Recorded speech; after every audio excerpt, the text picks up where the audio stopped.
the new face of the DNC. Gather round, cause that's our Jazzy. Yeah, man. Nice. Jasmine Crockett still conceals the meaning of. Tells you who it is that they are fighting for. They didn't say they were going to hurt the billionaires. They said they were going to hurt the very people that make this government go. And honestly, Hughes finally did what everyone's been waiting for. He called out Jasmine Crockett.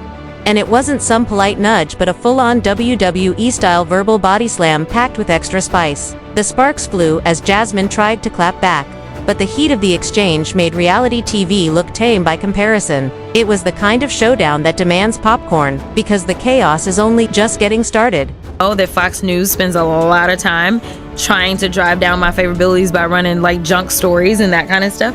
Because literally Republicans will walk up to me, introduce themselves, tell me how much they love me, and make sure that they know that we're...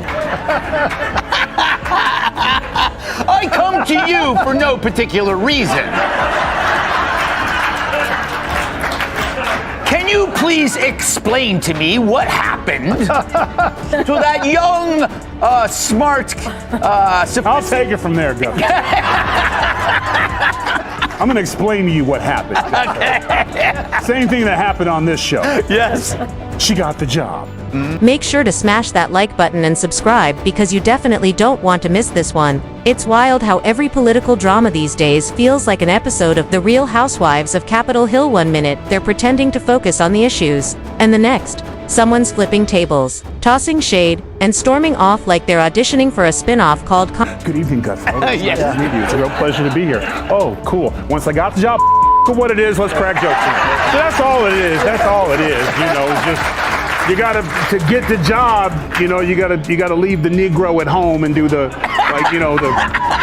what it is afternoon, and then once you get in, you can say whatever you want to say. Listen, everyone talks different with their crew and their people. Everyone has a different way of talking when they're with other people or whatever. She's too comfortable, and she thinks she's clever. The main attraction is Tyrus, built like a tank but armed with the wit of a stand-up comic, calling out Jasmine Crockett as if it were primetime on cable news. Point there.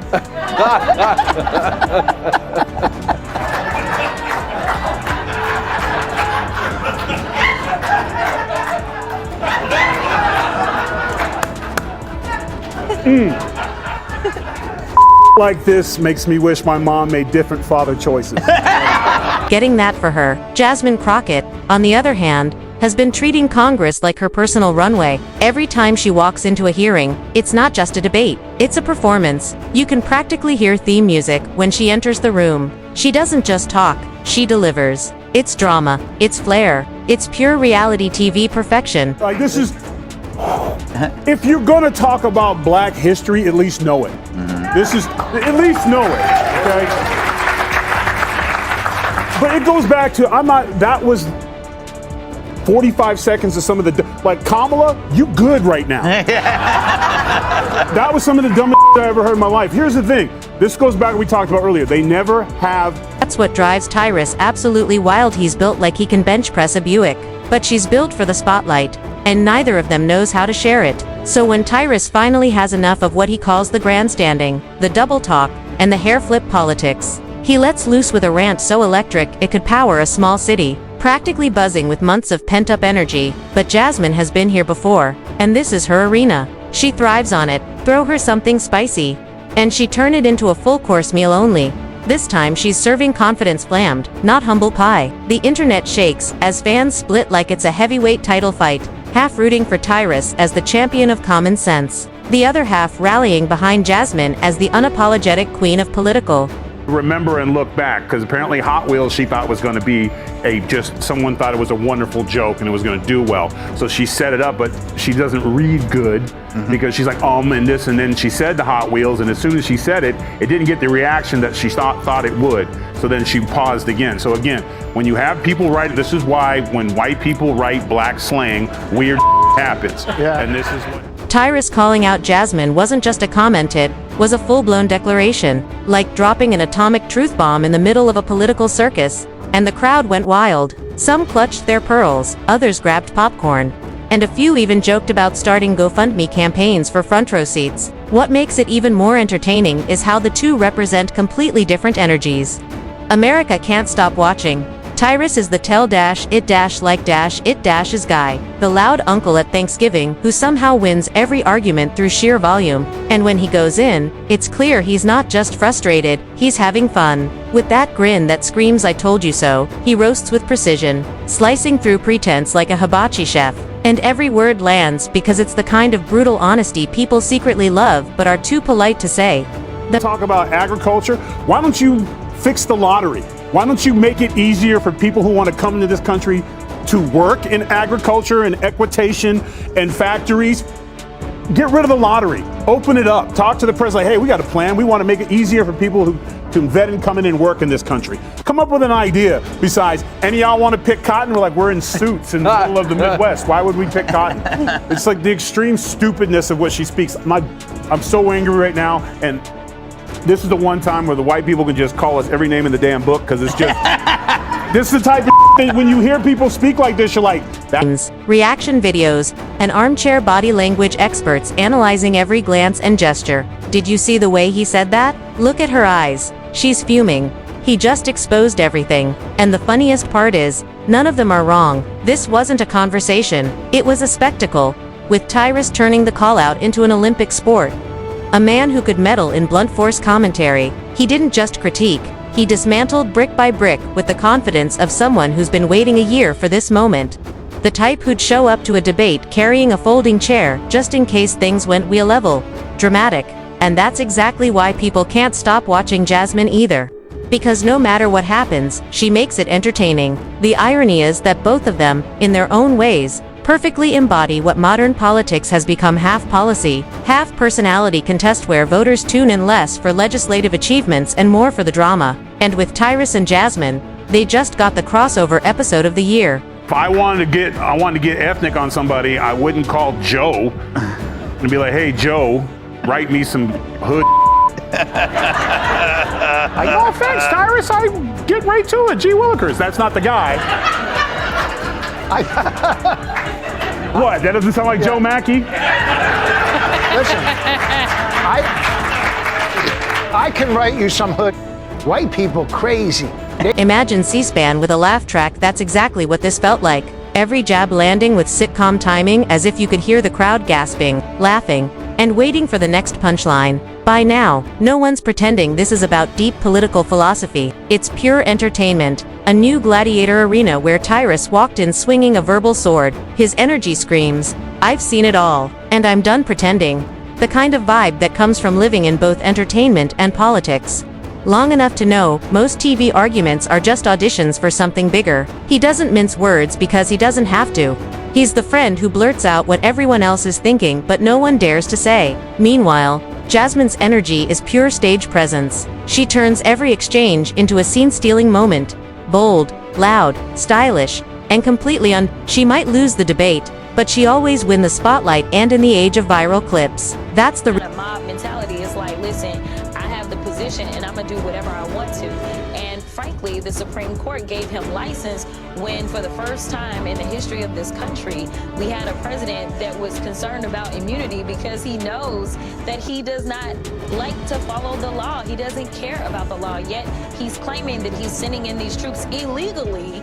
Sharon Osbourne spoke in complete sentences. Right. No, it was it was her daughter. Yeah, Kelly Osbourne. Yeah, it was like on the viewers. It was Kelly Osbourne. She spoke in a complete sentence that we were all like, oh damn, Yeah. Crockett, we have no clue what she said. Yeah, That's true. right. Terrible. All right. You could practically see the tension between them, like two rival planets colliding, one fueled by raw truth serum, the other powered by theatrical electricity, and when they finally clashed, it was cosmic.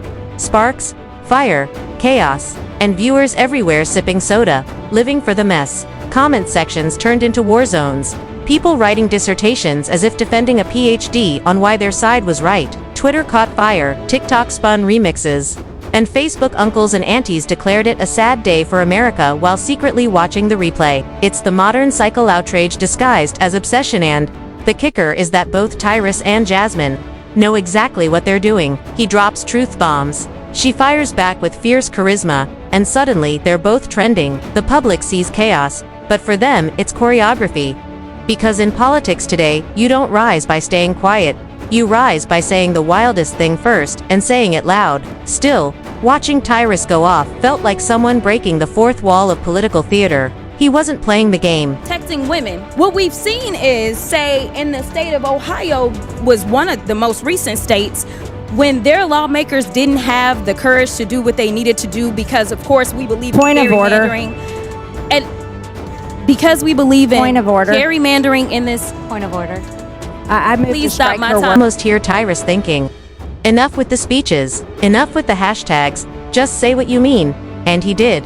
Maybe a little too well. Jasmine's reaction, though, was classic, cool, confident, and laced with that you thought you did something energy. She didn't flinch. If anything, she doubled down, unshakable like a performer who knows the show must go on, even if the stage is on fire. Their clash wasn't about policy or ideology, it was about style. Raw power versus refined flair. Straightforward grit versus polished showmanship. Like a heavyweight boxer squaring off against a Broadway star. You couldn't tell who was winning, but you couldn't look away. Soon late-night hosts, podcasts, TikTok, duets, and even Grandma's WhatsApp group were debating who came out on top. And that's the beauty of the whole saga. It proved politics has officially fused with entertainment. The lines are gone. The drama is the draw. Tyrus knows it. Jasmine knows it. And deep down we all love it. We complain about how unserious it is. Then rewind. Mess, honey. So, Of course, Crockett now claims Hot Wheels was about shipping migrants out of the state. Don't you get that? Not the governor's condition. If only there was video that perfectly encapsulates the liberal inability to land a lick on MAGA. Turns out we have one. Roll it, Bjorn. He's a racist. How can I be racist? He's a racist. If you voted for Trump, you're a racist. I hope you enjoy the hat. Oh, she tried to attack her. She just... Never get tired of that. Deep down, we're addicted to the spectacle. It's junk food for the brain. Bad for us, but too delicious to resist in while everyone argues over who won. The real winner is the chaos. In today's media world, the loudest voice wins. And both Tyrus and Jasmine speak fluent volume. He brings the heat, she brings the flair, and together they collide like rival weather systems, creating the perfect storm of memes, think pieces, and late-night monologues. You almost have to respect the artistry. Even as you laugh at the absurdity, imagine explaining to someone abroad that two public figures turned a political discussion into an emotional cage match, and now the internet is forming digital battle lines. They'd think America was one giant reality show. And honestly, they wouldn't be wrong. Tyrus has that fit-up teacher energy. The one who's seen too many group projects implode, and finally hurls the textbook out the window. He's not here to sugarcoat. He's here to shake things up. It's messy, it's loud.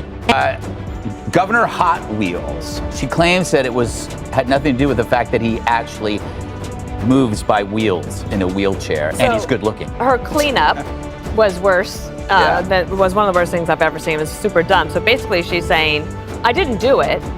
And even I did do it, though, we're the victims of it. And I think that the Democrats have a problem. Remember Maxine Waters back in 2019 and 2020?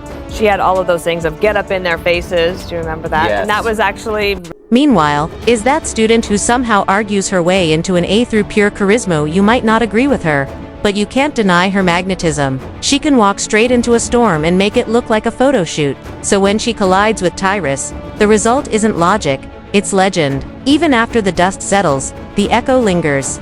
Because every time someone gets too righteous or too performative, you know someone like Tyrus will be waiting to drag them back to earth or straight into the ring. It's proof that politics isn't for the thin-skinned anymore. It's for the quick-witted, the bold, and those who can take a hit and spin it into a headline. Jasmine's confidence, flair, and knack for turning tension into theater is a skill you can't teach.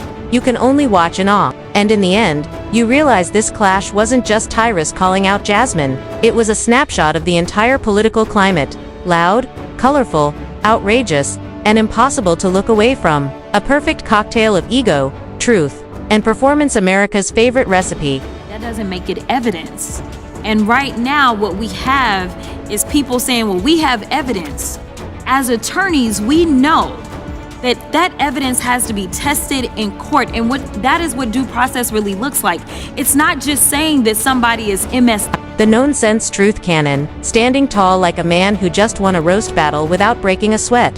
And Jasmine, the unbothered queen of composure, glowing as if the spotlight was made for her. The rest of us are just along for the ride, laughing, tweeting, replaying, pretending to be outraged while secretly hoping for a part 2. Because if this saga proved anything, it's that when Tyrus called out Jasmine Crockett, he reminded everyone that honesty and theatrics are now equal weapons on the battlefield of opinions. And somewhere out there, both of them are probably smiling, knowing they just gave America its latest viral drama.